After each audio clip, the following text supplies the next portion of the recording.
All right, let's jump right into this explainer of Sophia M. Johnson's brilliant book, Natural Healing: What Animals Can Teach Us About How We Heal. Today, we're unpacking the absolutely incredible survival strategies of the animal kingdom. We're going to see how looking at the wild can actually teach us about our own biology, and more importantly, how we can remember these ancient rhythms of recovery that, honestly, we've kind of forgotten in the modern world. So how exactly do wild animals heal without hospitals? Really, think about that for a second.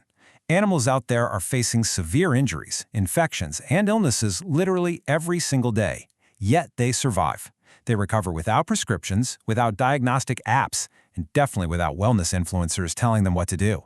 They rely on this embedded biological wisdom, systems of self-repair that have been shaped by millions of years of evolution. And the real secret here? You and I are born with that exact same instinctive capacity. Here's our roadmap for today. We'll be looking at 5 key areas: instinct before invention, nature's hidden pharmacy, the strategy of rest, fasting as medicine, and finally, reclaiming human intuition. Starting things off with Section 1, Instinct Before Invention, where we explore evolutionary survival strategies. There's this quote in the book that totally shifts how we view animal intelligence. Instinct is knowledge embodied, nonverbal, and action-oriented. I love this because it perfectly captures that an animal's reaction to illness isn't just some primitive reflex or, a lack of intelligence. It is deeply encoded wisdom. When a wounded fox retreats into the brush, or a sick bird suddenly stops eating, they are acting on this tight, immediate loop of biology, feedback, and environmental awareness. It's a real-time response to internal cues, and it works flawlessly without a single conscious thought. You see, healing didn't start in a lab. It started in life. Instinct was literally our first physician. Moving into Section 2, nature's hidden pharmacy, looking at active self-medication. Okay, in the wild, we see these mind-blowing case studies of active self-medication. Take birds, like crows and jays, for example. They practice something called anting. They will literally go and intentionally lie on anthills, provoking the ants to spray formic acid into their feathers. They're basically using this acid as a natural antiseptic to fight off mites and skin infections. Wild, right? Then you've got parrots down in South America congregating at riverbanks to eat clay. Why clay? Because it binds to and completely neutralizes the toxic alkaloids in the seeds they eat. We also see chimpanzees swallowing rough whole leaves just to physically scrape parasites out of their guts, and bears digging up and chewing osha root, which, by the way, is a plant humans also use for its antimicrobial properties. Now, the absolutely crucial point here is that these animals aren't just out there passively foraging for calories. They are intentionally practicing behavioral pharmacology. The scientific term for this is zoopharmacognosy. So, an elephant chewing on a very specific type of tree bark to induce labor? That is not a random accident. It's a deep, empirical understanding of their environment's chemical ecosystem. They are actively engaging with biologically active substances based on precise internal cues. They treat the forest not just as a place to live, but literally as a pharmacy. All right, Section 3, the strategy of rest, and understanding the power of the pause. A super important concept to grasp here is parasympathetic dominance.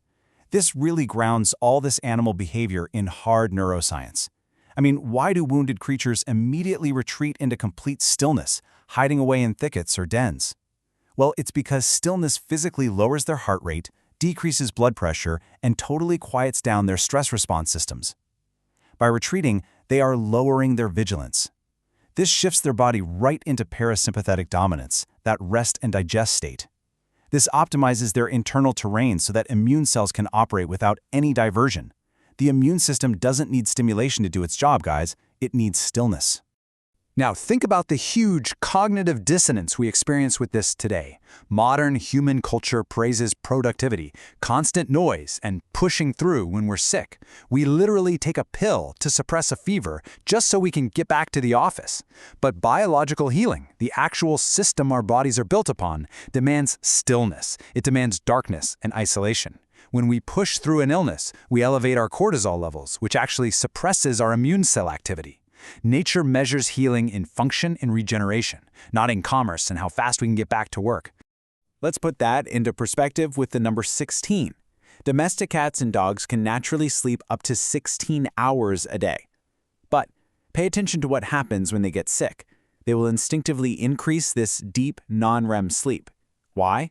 Because in this deep sleep state, growth hormone is secreted, the brain actually clears out metabolic waste through cerebrospinal fluid, and white blood cell counts shoot up.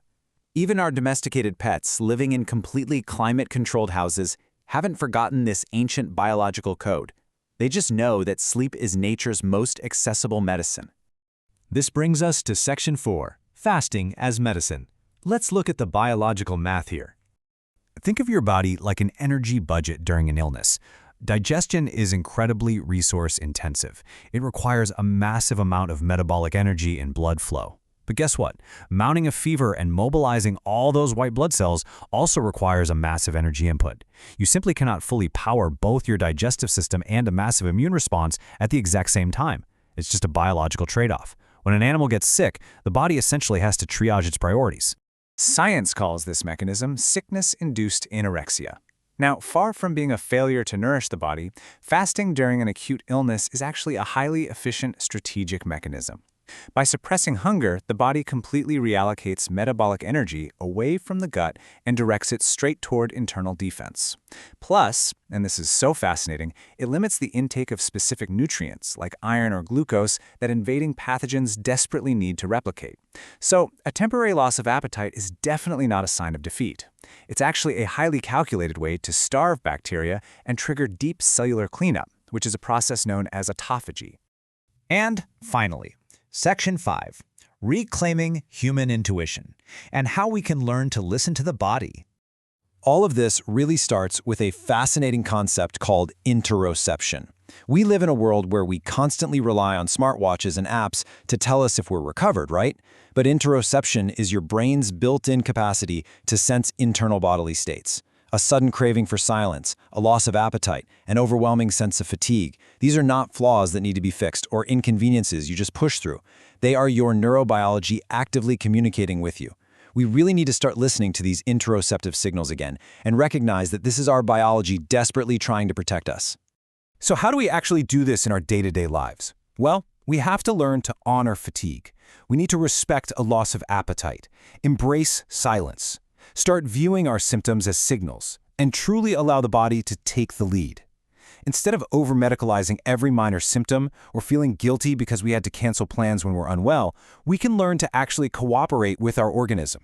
The human body already knows how to restore itself. Remember, we share the exact same evolutionary hardware as the wild animals we've been talking about today. I want to leave you with this final, absolutely powerful thought from the book.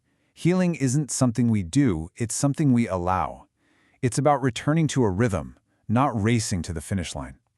So the next time you feel a fever coming on or just a sudden wave of exhaustion hits you, ask yourself, what is your biology desperately trying to tell you that you've been too busy to hear?